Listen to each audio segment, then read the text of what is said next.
নমস্কার সকলকে, প্রিন্স রাসোইতে তোমাদের স্বাগত জানাই। তো আজকের এই রেসিপিটা তোমাদের সাথে শেয়ার করব বলেছিলাম, তো ওই জন্যই আমি শেয়ার করছি। তো এটা হচ্ছে চিংড়ি মাছ দিয়ে মোচার ঘন্ট। তো তোমরা চিংড়ি মাছ ছাড়াও করতে পারো। তো আজকের রেসিপিটা খুব ভালো হবে। ফেসবুকে আমি এর আগে শুধু মোচার আমি ঘন্ট দেখিয়েছিলাম চিংড়ি মাছ ছাড়া। তো তোমরা এইভাবেই বানাতে পারবে চিংড়ি মাছ ছাড়া। তো এখানে চলো দেখে নাও। তাই এখানে মোচাগুলোকে আমি এমনি করে কুচু কুচু করে কেটে নিয়েছি আর হলুদ জলে ভিজিয়ে রেখেছিলাম যাতে কালো না হয়ে যায়। আর এইখানে দেখো মোচাটা আমি দিয়ে দিয়েছি কড়াইয়ের মধ্যে। এবার আমি এইখানে লবণ আর হলুদ দিয়ে আমি এটাকে সেদ্ধ করতে দেবো।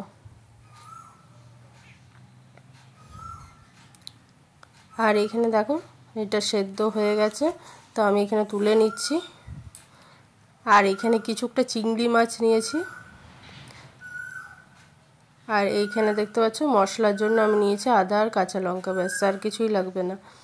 আর এইখানে সরষের তেল চাপিয়ে দিয়েছি। আর এই যে পোস্তর যেমন আলু কাটো সেই রকম আলুটা ছোট ছোট করে কেটে আর এটাকে ভেজে নিতে হবে ভালো করে।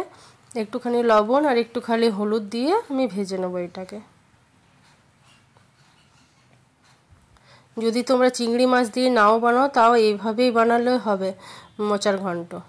তো এইখানে দেখতে পাচ্ছ আদা আর কাঁচা লঙ্কাটা পেস্ট হয়ে গেছে। তো এইখানে কিছুটা পরিমাণ জল দিয়ে আমি শুকনো মশলাগুলো অ্যাড করব।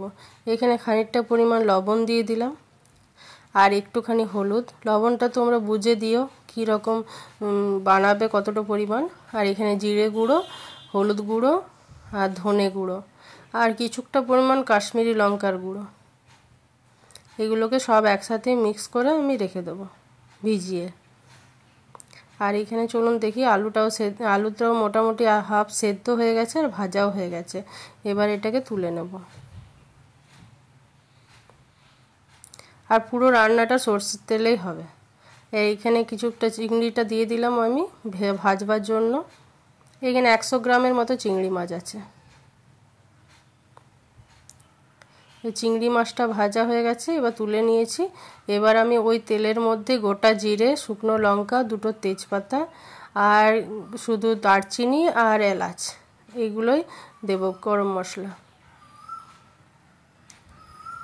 তো খুব সহজ রেসিপিটা, তোমরা দেখলেই বুঝতে পারবে আর খুব সহজেই বানিয়ে নিতে পারবে আমার মতো।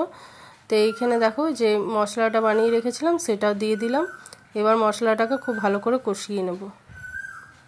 আর যে সেদ্ধ করে রেখেছিলাম যে মোচাটা সেটা কিছুটা ঠান্ডা হয়ে গেছে। এবার হাত দিয়ে এইভাবে চটকে নেব, তাহলে এটা মাখো মাখো হয়ে যাবে।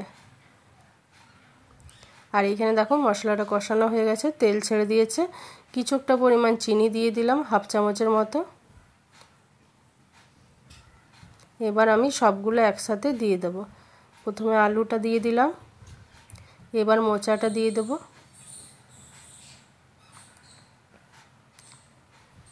এবার চিংড়ি মাছটাও দিয়ে দেবো। তো সবগুলোকে একসাথে খুব ভালোভাবে মিশিয়ে নেব আর একটু কিছুক্ষণ কষিয়ে নেব 2 মিনিটের মতো। তো এইখানে দেখো খুব ভালোভাবে মিশেও গেছে আর মশলার সাথে খুব ভালোভাবে কষিয়ে নিয়েছি।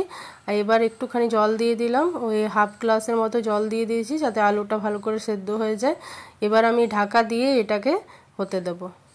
এটা কমসে কম 10 মিনিটের মতো একদম লো ফ্লেমে ঢাকা দিয়ে রাখতে হবে। এবার 10 মিনিট পর তোমাদেরকে দেখাচ্ছি। এখানে পুরো হয়ে গেছে, জলটা পুরো শুকিয়ে গেছে, আলুটাও সেদ্ধ হয়ে গেছে।